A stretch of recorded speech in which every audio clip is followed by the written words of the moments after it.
Well, MatPat in a recent video decided that it would be a great idea to kill all of our hopes and dreams in just one video and everything we know about FNAF. And don't worry, I'm fine, I promise, I'm recovering, but I'll be fine. They ask you how you are, you just have to say that you're fine when you're not. Now, being serious here, MatPat did drop a major bombshell on us in his latest theory, but that's because it was a bombshell video that was based on another giant bombshell that was dropped on us in Five Nights at Freddy's Help Wanted. So with his game theory detective skills, MatPat set out to try to further understand these implications, because I'm gonna be honest with you, Help Wanted, they kind of just they just snuck it in there, this little tidbit right here. They tried kind of sneaking it in there. The fact that the original games are actually not even real events. They're all video games made by a rogue indie game developer that they actually paid, which Tape Girl reveals to us. Listen here. They lied to us. They lied to all of us. They told us that the whole point of this VR game was to undo the bad PR done by a rogue indie game developer who supposedly made up a bunch of crazy stories that tarnished the brand. Fazbear Entertainment hired the game developer. Those indie games were designed to conceal and make light of what happened. This isn't just an attempt to rebrand. It's an elaborate cover-up, a campaign to discredit everything. So MatPat set out to uncover the truth behind all of this, and he was actually given a helpful hand from the latest book and a specific story within it called Help Wanted. Do I believe this is a coincidence? Absolutely not. No, just no. No, it's not. It is absolutely Scott trying to say important lore implications here. Now, I agree with MatPat that if Steelwool Studios and Scott Cawthon decided to retcon the entire story, I'm gonna be really honest with you, I don't know what that word means, but MatPat uses it and he is smart. Wait, give me a second, I use Google here.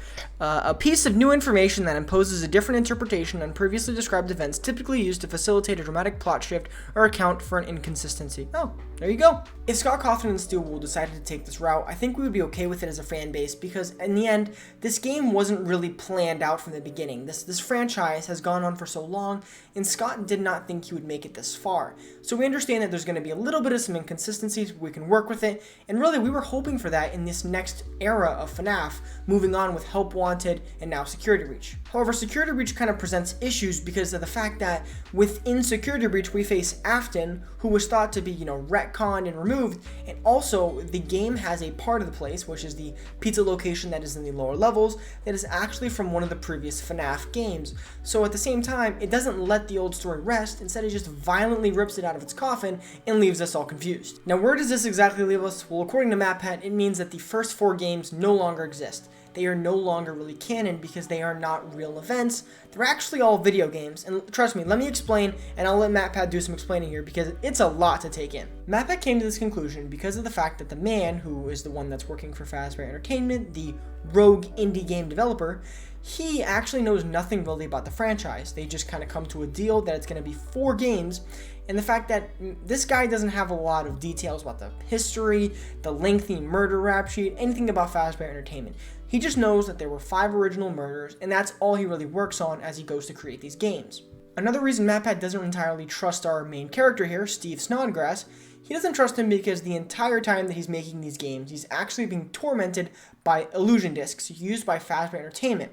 I mean, after all, this guy is living in a home with a family that's actually made of a bunch of robot mannequin things.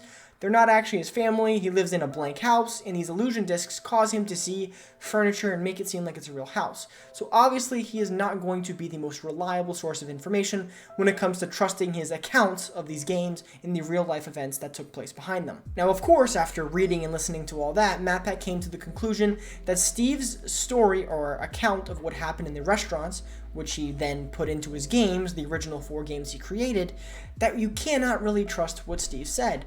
We can't trust what Steve put in the original 4 games that we play. Continuing on, MatPat actually makes an even stronger push for us to really doubt the accounts of what happens in these restaurants and what might have actually happened in real life in these restaurants, the stories behind the murders. Basically, MatPat says, you see everything you know about this franchise? I want you to throw it all out and put it all into question, because why would you believe it? Because this guy is obviously going insane, so why do we trust him? And now one of the first things that MatPat does bring into question, or really questions the existence of, is the crying child.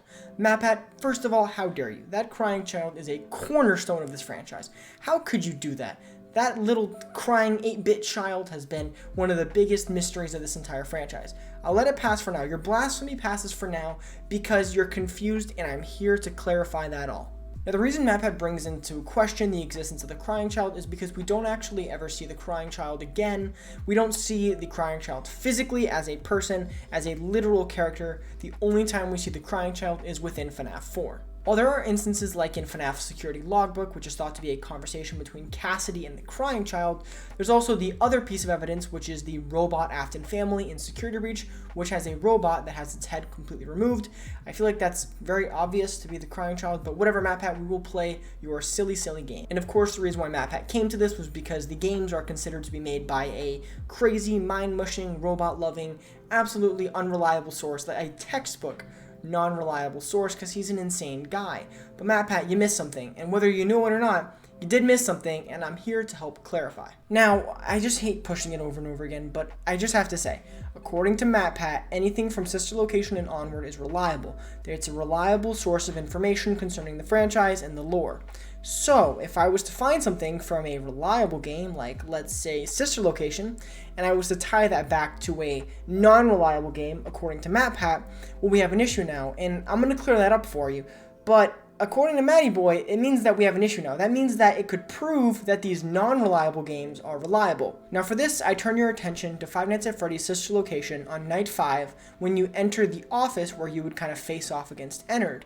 And I'm sure you know this already, if you enter the code 1983 on the little dial pad, you are actually given security cam access to the FNAF 4 house. Now Matpat, as you state in your video, this game, the fourth game, is meant to be when Steve starts to go crazy, starts to go bonkers, his nightmares start becoming reality, and this is when Steve really starts to turn the tide and go cuckoo. The FNAF 4 animatronics are meant to be the culmination of Steve losing his mind and his fears mixing with reality. But then why would Steve set his game of his nightmarish version of reality in the exact same house as Sister Location's cameras? Because remember, one is supposedly taking place in a video game and in a crazy guy's mind, the other is taking place in reality, the real version of events, according to Matpat. And remember, according to Matpat, Steve has no real idea about the murders. He doesn't know anything about the exact details of Fazbear's history. He's just simply there to make spooky games for Fazbear Entertainment as part of their elaborate cover-up. Oh, was the puppet referred to as a he in FNAF 2? Steve didn't know. Were there 5 victims? 10? 15 in that first set of pizzerias? Don't know. Steve's just making his best guess. But most importantly of all, it means that anything that doesn't physically appear in or after Sister Location and beyond is suddenly cast into doubt. So, Sister Location could be used to prove that FNAF 4 has merit in the events within, which could include a child struggling with nightmares who is dealing with a father who is watching that child through a security cam system from a bunker which is in Sister Location. This could prove that FNAF 4 exists and the events within are real and didn't take place in the mind of Steve Snodgrass. Now, I could take this even further to state that what if this was William Afton using the cameras to watch the effects of illusion discs, which are gladly now confirmed, using that to study the effect of illusion discs on his own son. Now, we all know that Afton isn't really going to be considered for Dad of the Year, as we all know that he has a really troubling history when it comes to dealing with kids. But I want to just point you to another game that is considered reliable according to Matpat, Five Nights at Freddy's 6 or Pizzeria Simulator. So within FNAF 6, we actually get a little bit of a cutscene, or a playable cutscene I'll call it, where we are Mustard Man, who is considered to be William Afton, returning home. Now when he returns home, he sees Michael Afton sitting on the couch, and he returns, and when he gets to the door of the house, he knocks on the door and impatiently says that he cannot keep me out. Now remember, FNAF 6 is a reliable source of information. According to Matpat, it's considered a real event. So why would Mustard Man, or William Afton, be knocking on a door and stating that he cannot treat me like that? Reason why he says this? It's because he has another son. This other son is the crying child. He goes on to state that he will regret it when he gets back. And when you go to the back of the house, you found that the window's been broken out and someone ran away. Why would a child break out of their own house and break a window even to do so? Well, it's simply because there are nightmarish creatures chasing this child around. I believe that the FNAF Sister Location cameras can be used to further give merit and further give proof that the FNAF 4 house did exist and the events within could have taken place. There's a lot of evidence to back it up, and I think that this theory gives us a lot more security in the answer, whereas Matpat's theory really just, it creates so many more questions than it really does answer any. However, we did just kind of shoot down Matpat's theory, and while I do stand by my own saying that Steve's likelihood of having the exact same house in his mind of this torture fest being the ones in FNAF 4 is just improbable, and I do think FNAF 4 does take place, and so does the Crying Child. However, I have an alternate solution that could possibly help us solve some of these events. Now, my solution includes this. What if Fazbear Entertainment did create games to kind of make light of the events that take place? But what if they were released at a later date so that the old events could be real and those games do make sense, but there was time for Fazbear to release games that we would be mentioning in FNAF Help Wanted? I think there's a reason in a way this works, but for this to really be understood, let's talk about dates. So with the latest release in Security Breach, I think we should turn to FNAF's video to further understand how far this game actually might have taken place in the future. Now, the channel FNAF was able to craft a really good theory and actually find out the year which Security Breach could take place. He was able to do this using a calendar he found that was on a little area of Security Breach. It had the Fazbear logo on it. He was able to prove that it was a real item that Steelwool Studios actually planted, and he was able to use the dates on it to correspond with the year 2035, which is way farther than I expected, but I gotta say, good job, FNAF. Never would have thought of that, but that's why you got 1.2 million views figuring that out. So now, using the actual dates from the series that we know about, we know that FNAF 3 takes place 30 years after the original Freddy Fazbear's Pizzeria closes down. So we can safely assume that the game FNAF 3 takes place from around 2017 to 2023. That's like a good safe point that we can assume that the game takes place. Now, using these dates, which are actually pretty shockingly distant, we can easily give Fazbear Entertainment time to get a developer and create these games. And if you don't believe me, think about this. FNAF 1 released in 2014 and FNAF 4 released in 2015, meaning it only took them the span of a year to create these 4 games. I mean Scott Cawthon, but applying it to Fazbear Entertainment, it actually could not have taken them that long to develop this cover story, the games. It actually gives them time and explains how they could have done this so fast in their elaborate cover-up of their horrible misdeeds in their past. Now, we know that Fazbear Entertainment would have a lot of information on William Afton because of the fact that he actually held a major role within Freddy Fazbear's. We don't know if it was the co-owner, founder, we don't exactly know entirely, but I can say for a fact that we know they know about him. He has been with the company, and he also had a friend who was a part of the company as well. We know that William Afton and Henry were once buddies, as Henry even says this in the final cutscene of FNAF 6. Waiting for you after the smoke clears. Although for one of you, the darkest pit of hell has opened to swallow you whole. So don't keep the devil waiting, old friend.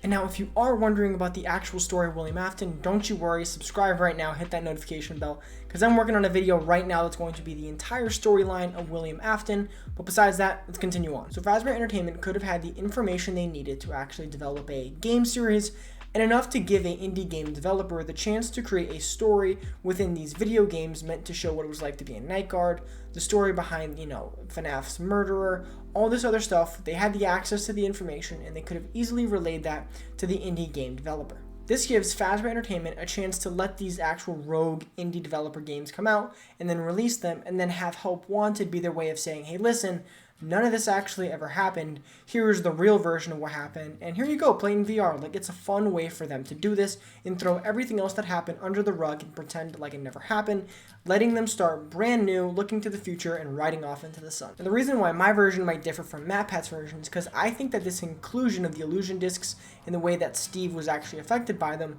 was meant to further prove their effect in the games. So for example, when we suddenly have blurred vision and things happening where things suddenly appear scarier and more vivid, like when Vanny walks by us in Security Breach, and actually when the recordings of Patient 46 were found, we learned that Patient 46 is blurry on the cameras. They appear with someone who has bunny ears and said to have a bunny features. It's said that possibly Patient 46 could have something to do with illusion discs.